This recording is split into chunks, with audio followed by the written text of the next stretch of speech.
Assalamualaikum sahabat cerita rakyat. Sebelum masuk ke videonya, jangan lupa bantu support kami dengan cara like, komen, subscribe dan share, karena itu semua gratis. Terima kasih. Selamat menonton. Prabu Siliwangi bentarang kekuasaannya di awal abad ke-14, di akhir abad ke-15. Itu beliau dari Banten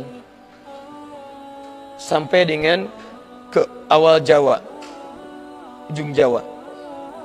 Kuasanya luar biasa, masih Hindu. Dan pemerintahannya, Masya Allah, ketika Islam masuk, itu nggak ada pertentangan, biasa aja. Ulama sudah ada, nyaman, tenang, biasa. Yang paling hebat, ketika sedang inspeksi, datang ke Karawang, daerah Karawang. Ditemukan seorang perempuan, namanya Nyai Subang Larang, sedang membaca Al-Quran. Nyai Subang Larang itu diantara muridnya Syekh Qura. Syekh Qura itu nama aslinya Syekh Hasanuddin. Ketika pulang dari Mekah, maka disebut Ummul Qura, maka disebut Syekh Qura. Bikin pesantren beliau di Karawang. Sampai sekarang masih ada pesantren Syekh Qura. Baik diantara muridnya namanya Nyai Subang Larang, baca Al-Quran. Begitu dibaca, datang ini mendengar bacaannya, melihat siapa yang baca, seketika jatuh hati. Bukan jatuh kaki, hati. Masya Allah. Begitu dilihat, langsung mengajukan lamaran.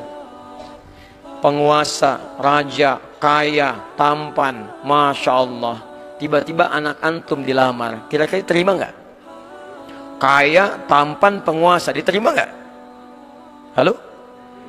Jangan dulu, lihat dulu, ini kan bukan muslim.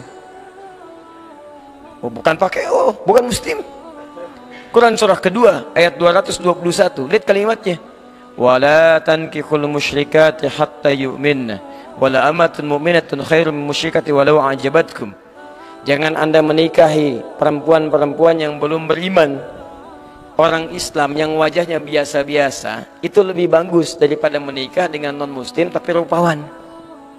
Pilih mana? Pilih perempuan solehah tapi parasnya biasa, atau non muslim tapi cantiknya luar biasa. Pilih mana? Nggak ada pilihan yang ketiga, nggak usah maksa. Nggak usah maksa. Nggak ada pilihan ketiga. Quran tidak memberikan pilihan ketiga. Itu ujian iman. Selalu pasti. Saya yakin pasti pilih yang ketiga. Kalau bisa Ustadz cantik dan beriman. Masya Allah. Ya, selalu begitu. Maka ini yang paling menarik. Yang paling menarik, dulu orang berislam itu kuat benar. Begitu datang, saya ingin melamar Anda. Apa kata beliau? Lihat, kalau orang sudah terbiasa melafadzkan lafaz Allah, lisannya berkata benar, maka akan kaku mengatakan yang buruk-buruk. Lisan yang selalu bersyahadat tidak akan pernah mengucapkan kalimat yang keluar dari syahadatnya. Kaku dia. Lisan yang selalu berkata benar, katanya baik, akan kesulitan mencari kosakata yang kotor. Antum kalau terbiasa berkata yang baik-baik, akan berkata yang kotor itu nggak akan bisa, Pak. Nyari kosakatanya susah. Sama dengan lisan yang selalu bersyahadat 9 kali dalam sehari. 9 kali paling minimal. Subuh sekali, zuhur 2 kali, asar 2 kali, maghrib 2 kali, isya 2 kali. Asyhadu an la ilaha illallah, asyhadu anna Muhammadar Rasulullah. Lisan orang bersyahadat mustahil bisa mengungkapkan dengan lisannya kalimat-kalimat yang mengurangi nilai syahadatnya. Tiba-tiba bisa mengatakan semua agama adalah sama, menuju pada Tuhan yang sama, cuma caranya beda-beda. Bagaimana bisa berkata begitu? Lisan orang beriman yang mengucapkan syahadat mustahil bisa keluar, susah. Mau menyebutkannya susah karena lisan ini selalu bersyahadat dalam kebaikan. Telunjuk yang menunjuk kepada Allah, asyhadu an la ilaha illallah, telunjuk tauhid, itu tidak akan pernah digunakan untuk bermaksiat. Mustahil telunjuk ini bisa digunakan pada pena untuk tanda tangan proyek yang bermasalah, tanda tangan yang bermaksiat, tanda tangan proyek yang tidak jelas. Mustahil, karena telunjuk ini selalu mengatakan asyhadu an la ilaha illallah, ilaha illallah, ilaha illallah. Orang yang mengatakan la ilaha menafikan Tuhan yang lain, menetapkan Allah, dan Allah itu bukan cuma nama Tuhan, ilahul ma'bud, komitmen untuk menyembahnya. Menyembah itu taat aturan. Kata Allah jangan mencuri, wailul lil mutaffifin, celaka, celaka, celaka orang yang mencuri, celaka. As-sariq wa sariqatu faqtu aydiyahuma, daripada tangan dipakai mencuri, potong aja, saya nggak ridho kata Allah. Tiba-tiba telunjuk ini berbuat maksiat, mustahil. Kaki yang selalu melangkah pada kebaikan, mustahil bisa melangkah pada yang buruk. Kalau kaki antum selalu digunakan pada yang baik-baik, masuk masjid, digunakan dengan cara yang baik, wa ibadur rahmanil ladzina yamshuna 'alal ardi hauna, jalannya tenang, tidak pernah angkuh, wala tamshi fil ardi maraha, enggak mungkin bermaksiat. Begitu antum bermaksiat, kaki kaku. Enggak percaya, pulang dari sini iseng-iseng pakai sendal orang. Iseng aja pakai. Begitu mau dipakai, itu kaki pasti akan kaku. Ini bukan punya saya. Tapi kalau antum nggak pernah gunakan pada yang baik, ini susah diaturnya. Begitu mau dipakai, itu bukan punya kamu, bukan punya kamu, yang itu tuh lebih bagus lagi tuh, yang ini tinggal itu.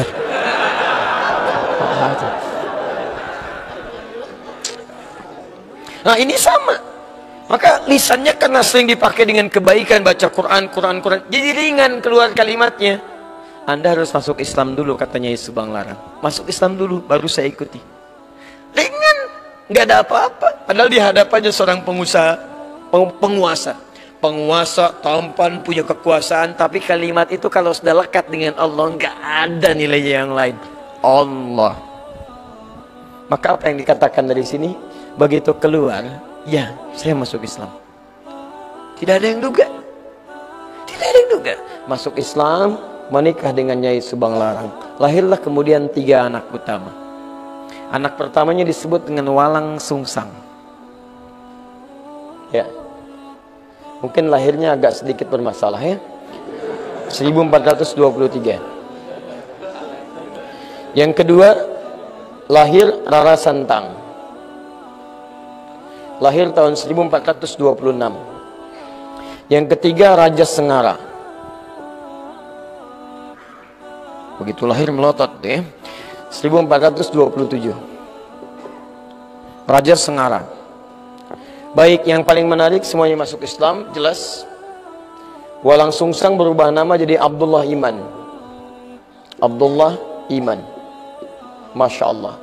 Perhatikan, ini begitu Islam masuk membawa pedoman kebaikan, jadi baik. Dengan Hindu gak ada masalah, dengan Buddha gak ada masalah. Tiba-tiba masuk Islam dan berubah jadi kebaikan. Tiba-tiba apa yang terjadi? Ini yang mau saya tunjukkan. Ini berubah jadi Abdullah Iman. Kemudian ini Rara Santang berubah jadi Syarifah Mudaim. Syarifah Mudaim. Pergilah haji. Saat pergi haji itu, tiba-tiba setelah selesai mau kembali, datanglah seorang laki-laki yang melihat Syarifah Mudaim, kemudian jatuh hati, minta kepada kakaknya Abdullah Iman untuk melamarnya. Maka diizinkan menikahlah kemudian. Menikahlah Syarifah Mudaim dengan seorang laki-laki itu. Namanya siapa? Namanya Syarif Abdullah. Berasal dari Mesir. Maka diboyonglah ke Mesir. Saya simpan dulu di sini. Abdullah Iman kemudian pulang ke Nusantara, bertemu lagi dengan bapaknya. Setelah pulang, Prabu Siliwangi punya gelar Pamanah Rasa, namanya Manah Rasa, ditugaskanlah kemudian untuk membimbing daerah. Lihat, mulai membimbing sekarang. Daerah yang sangat kumuh, saking kumuhnya disebut dengan lemah wungkuk. Lemah wungkuk. Lemah wungkuk. Masya Allah. Di sini ada campuran-campuran etnis, dari ada Arabnya, ada Cinanya, ada kemudian orang lokalnya, dan nggak ada masalah. Begitu orang Islam datang, ditata jadi bagus. Oh, mereka campuran. Dalam bahasa lokal disebut dengan caruban. Caruban yang bercampur. Pekerjaan utamanya ngambil udang. Ya, ambil udang kecil, dibikin kemudian terasi. Pakai air rebon. Jadi rebon, air rebon. Orang bilang sana Cirebon. Jadi Cirebon. Orangnya caruban, tempatnya berubah dari Cirebon. Ditata dengan baik, jadi makmur, jadi bagus, berhasil di situ. Begitu nilai keislaman dilakukan, haji pulang dari sana, berubah lemah wungkuk yang kotor jadi Cirebon. Etnis yang bercampur, punya kemudian tata usaha yang baik. Caruban aslinya kemudian menyebar sampai ke wilayah Lasem. Antum kalau nanti dari Semarang belok ke Demak, Demak ke Kudus, Kudus ke Pati, Pati ke Rembang, ke Lasem.